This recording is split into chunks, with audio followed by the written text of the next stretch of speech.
All right, I got my TJ Maxx shirt on. I am ready to go. Hi, I'm Christina and this is Storypathy. And when it comes to living a more fulfilled life, it seems like so many variables are out of our control. But there's one thing that is always in control: the story we tell about our current situation. And today we're talking about our jobs specifically.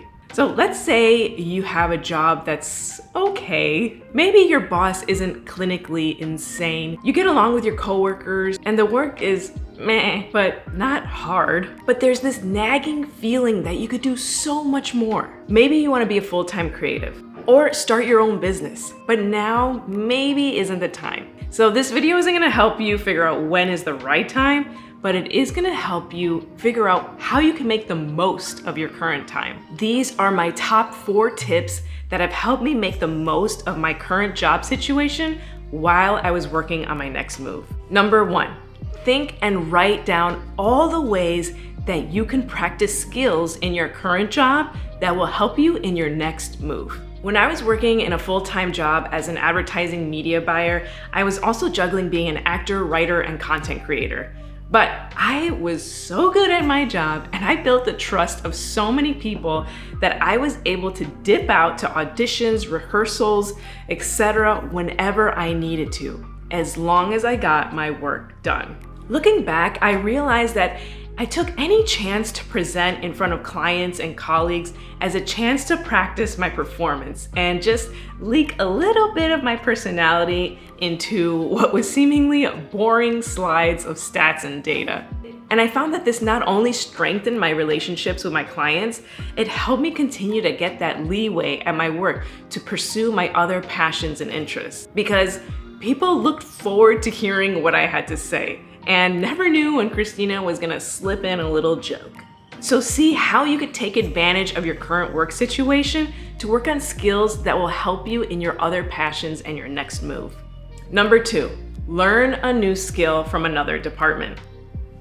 If you work in a corporate setting, chances are you have multiple departments in that company. See if you could steal an hour from someone here and there a week to learn and work on a new skill that might help you in your next endeavor.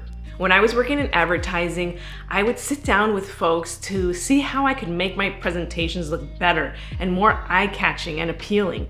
This helped me learn about design and what I liked and didn't like when it came to my own content. And I would sit down with the search team to figure out what keywords worked best in engaging and capturing people's attention. This I later used for my own personal website to figure out what language worked best to get in front of people who ideally wanted to see me. Number 3, network with the people you already work with. Do you really know what your colleagues' passions are outside of making money?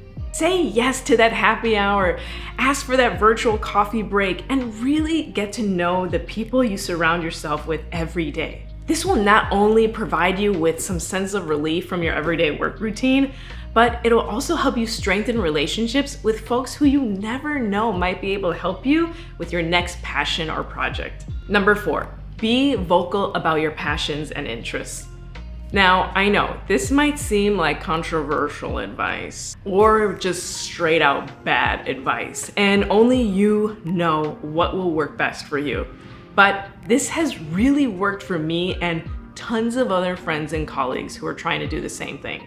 I would send my colleagues and bosses invites to my shows. I would send them my YouTube videos, whoever would watch, and I did not care at all. By being vocal about what I cared about outside of work, this helped my colleagues and bosses help me later down the line. So I am originally from Chicago, and after 3 years working into my first corporate job, I started talking about my acting classes and how I was told that if you were gonna really do this, you either have to go to New York or LA.